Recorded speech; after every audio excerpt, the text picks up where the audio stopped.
just sit in your truck and try to get psyched up for the rest of the day. It's cold and windy, and I'm really hoping that the old white's gonna start so we can suck out a bunch of liquid. It rained for about 4 days straight, so it's really watery, and we're gonna have to stir it up pretty good. And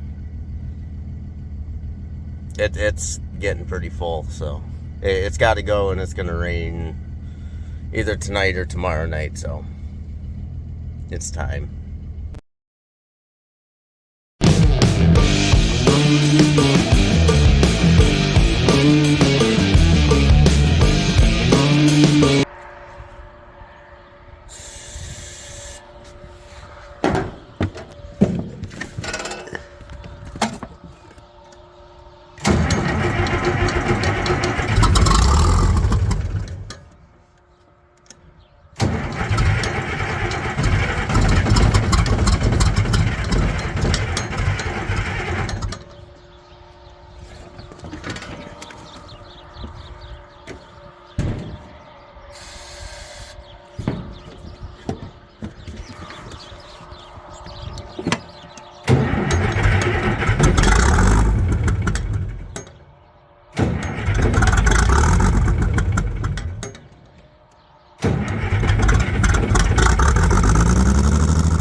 Well, welcome back. We are once again in the magical journey of hauling liquid manure. It is somewhere between 32 degrees and 20 degrees out, and I'm guessing it is, or actually wait, it was like 20 degrees this morning, and now it must be over freezing because I see there's a bunch of mud everywhere. But we just got a little bit of liquid to haul out. Most of all this is solid under there. And that's all pretty much 3 inches of rain we had.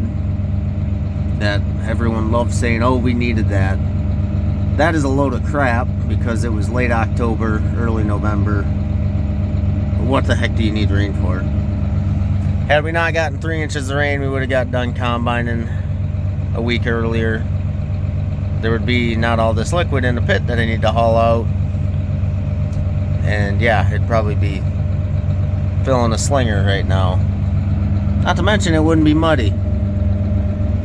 So that's fun. But yeah, the heater is working in the tractor.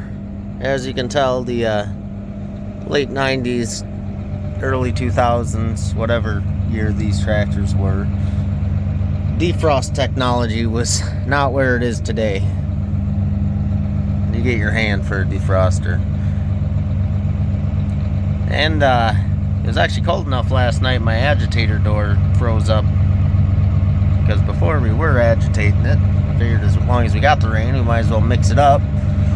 Which we did for probably a couple days. Hauled out a few loads when we could. So it's stirred up decent. But now it's just kind of hurry up and get it out of here before it gets too cold and that pump freezes over. We're gonna keep hauling. Have fun with it anyway. And the tractor somehow started this morning. It was a couple shots of the old starting fluid in there, but she made her.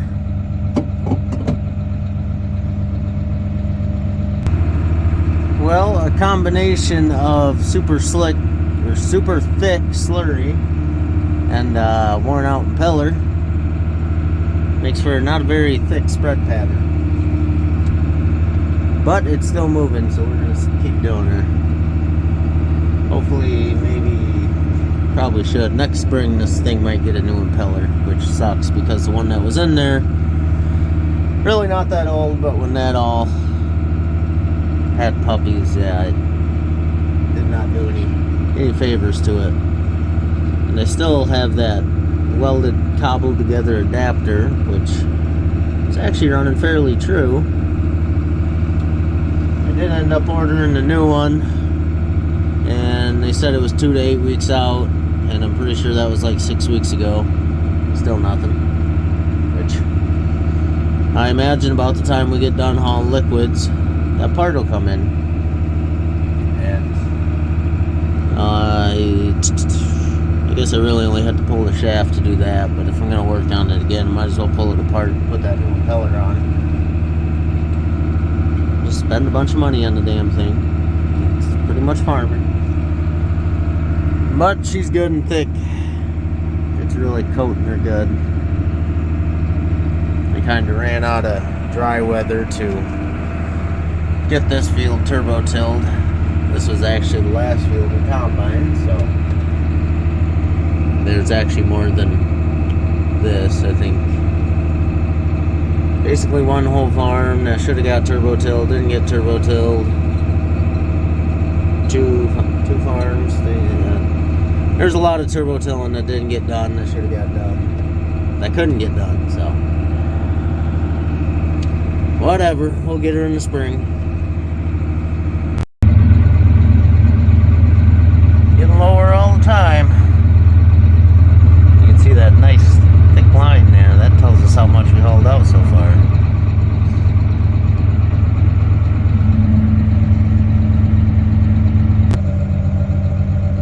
Well, it is looking like we might have a last load on our hands.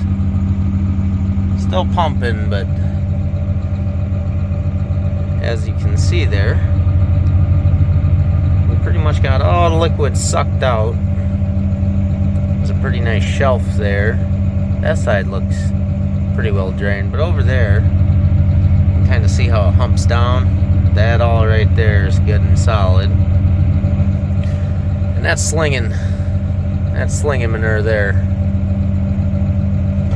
I was going to agitate it a little bit before we started this morning, but there's a door on the back of the pump there, and that's what controls it, either going out the spout or going up the tube.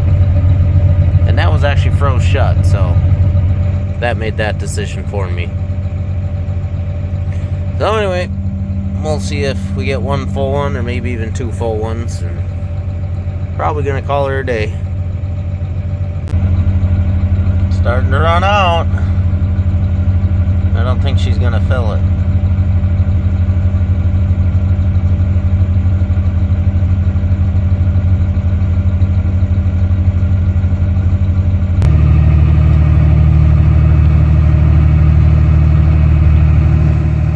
Well, this is officially the last load of liquid manure 2022.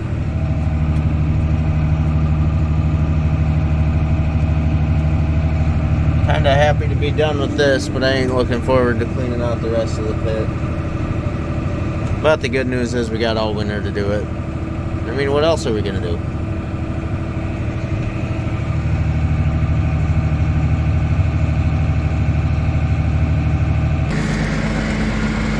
Well, pulled the drain, and that's all that came out. We sucked her out good.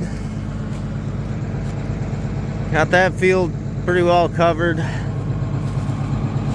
This field, top half covered, but this will all get a good helping coat once we get hauling with the slingers, and you probably won't see much for corn stalks on top of it.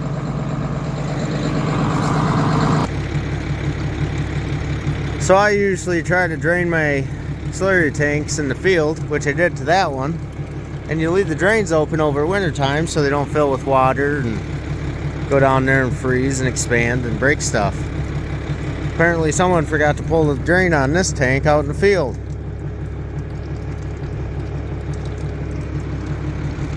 Yuck. My glove got a little bit of poo on it. But it's on hook. Both of them are on hooked. One slinger there, another one out there, and yeah, that'll be the next adventure. Well, got the manure pump washed up. I say wash, but you know, it's better than having a bunch of manure hanging off it. Hopefully a spot in the shed opens up, I can get that thing tucked in under the roof, because I hate to leave it out, but kind of just how she goes.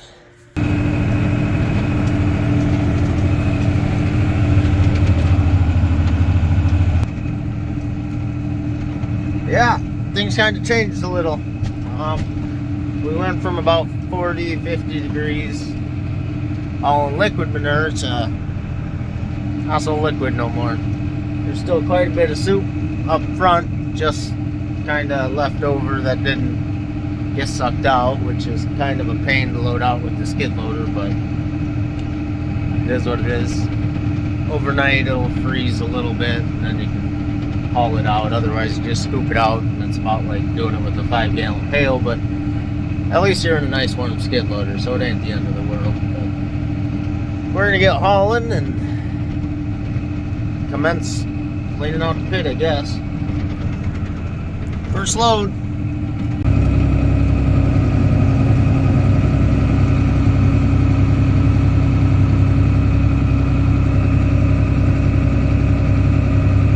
And that's the beauty of hauling a bunch of water in a slinger spreader. A bunch of it comes out, and then next thing you know, nothing. Oh, Jesus, there she goes. This is why we can't have nice white snow.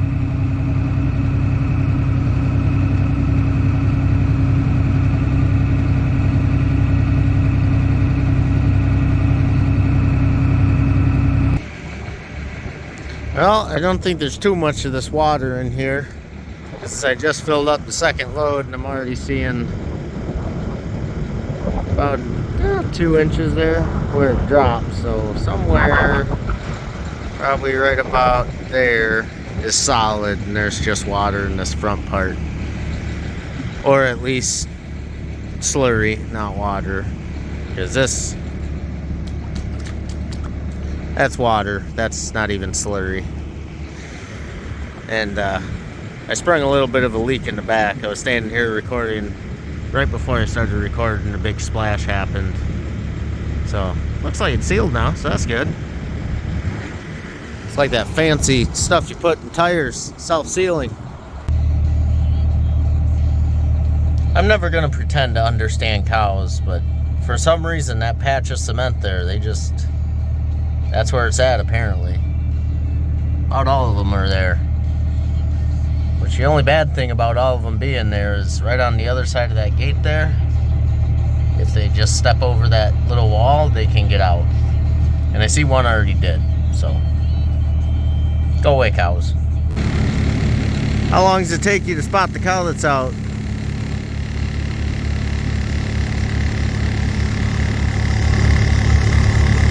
What are you doing over there? Well, hard to tell on camera, but we are getting out of the water stuff and starting to get into something a little thicker. About time, that was getting real old hauling all that.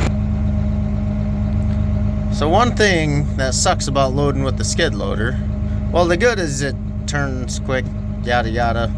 It works good for that. But you're sitting down there, and these slingers are pretty high in the sidewalls, so you can't actually see in it until the stuff gets solid enough it starts piling up. When it's liquid though, it fills up pretty good. And yeah, the hill I gotta go up is steeper than this, so that's a pretty good indication of sitting right here if you're too full or not. So then we gotta do this. We just dump a little back out. Yeah, I kind of filled it a lot of full. That'll work. Or if that's still too much, at least we didn't dump that much on the road.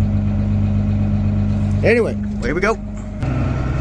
So while I was on my drive out here, I got to thinking, man, I don't even have any shear pins for this. And then I drove by the chopper and remembered, oh yeah, we bought a bunch of shear pins for the chopper when we were chopping corn. I said I should probably grab those and throw them in the tractor if I need it.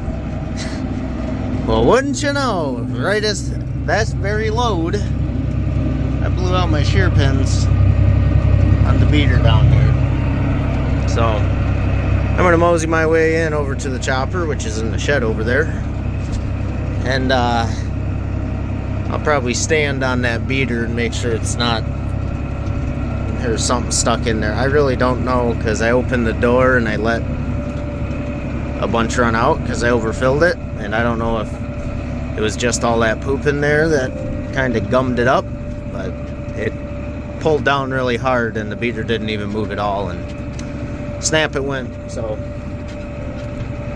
I'll check back in once I get some shear pins.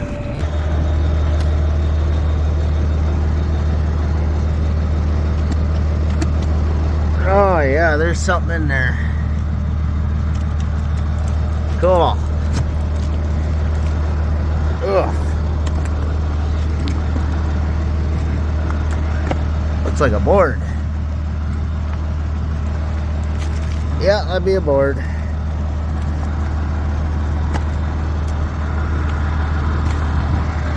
Well, I'm gonna grab some shear pins out of the shopper. It's cold, don't make fun of the way I talk. Always remember in the winter months that sometimes farm equipment is used by small animals as living facilities, so be sure to knock.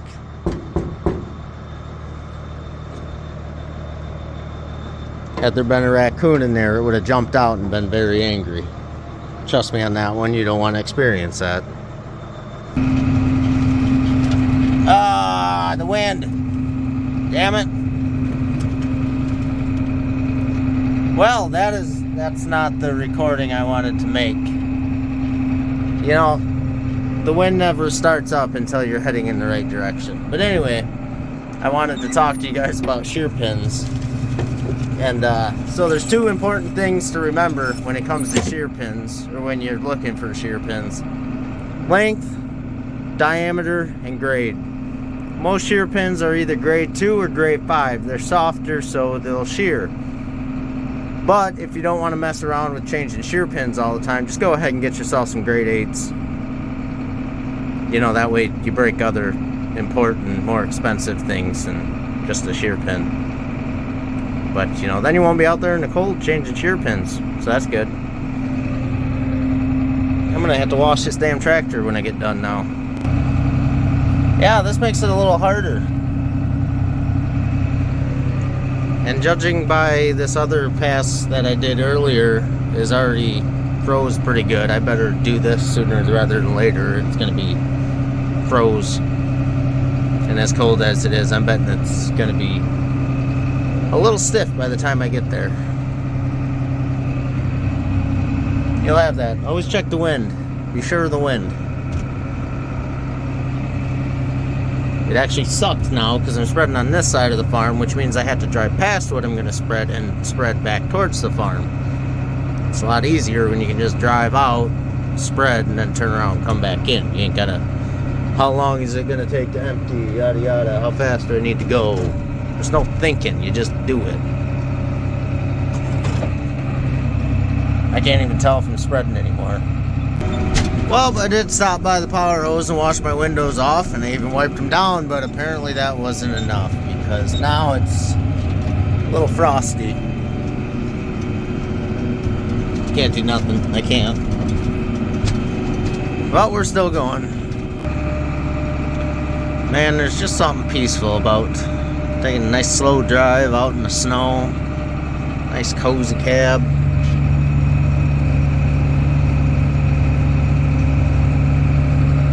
I'm gonna go ahead and let that thing clean out good. I got my little scraper there in the spreader. I'm gonna clean out the paddles good so she don't freeze up. And I'm gonna call it a day of spreading.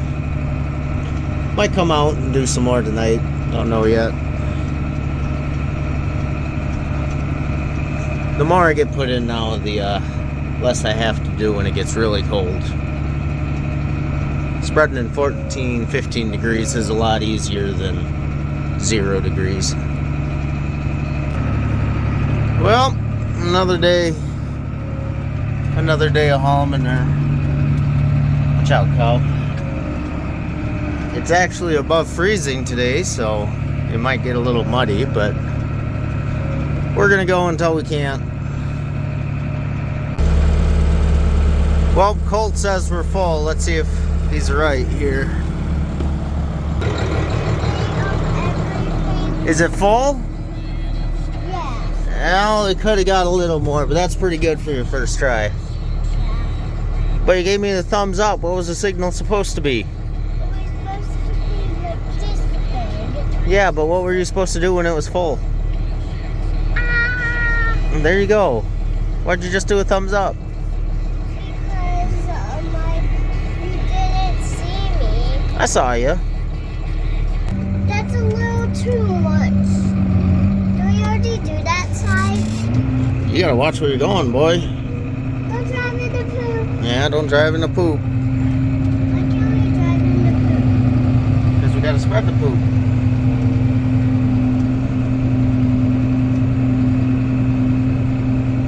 There you go. Let's follow corn stalks.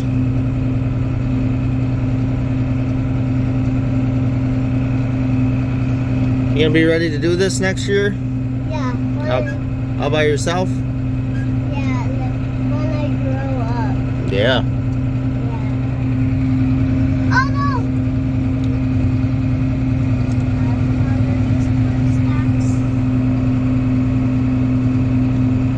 It's knocking down these corn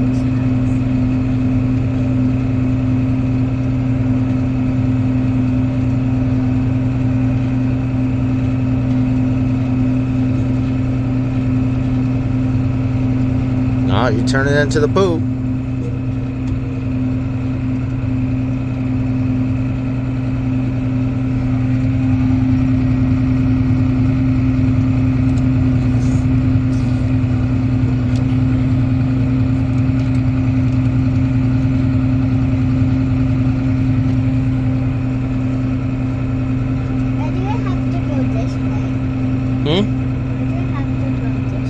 Because we got to get the whole field. We're gonna miss that spot. I think we're about out. Watch where you're going.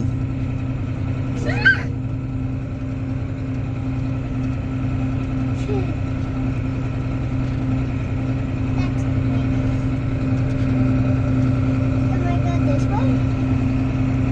Yeah, follow the turnaround. All right. We're all out. Go back to the farm. Not too sharp. Colt's been a little distracted. I'd say she's full.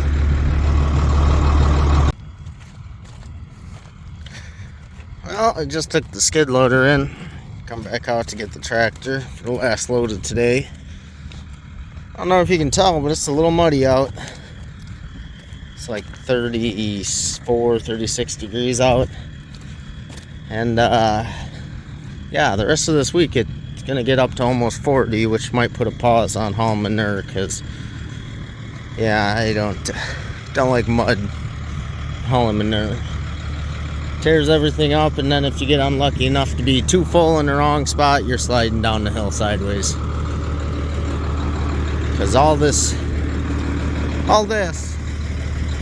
weighs a lot. Especially when you get towards in the back where a bunch of sand is, and then you're just hauling wet sand, which is just as heavy as it sounds. But we're gonna haul this one, see what happens.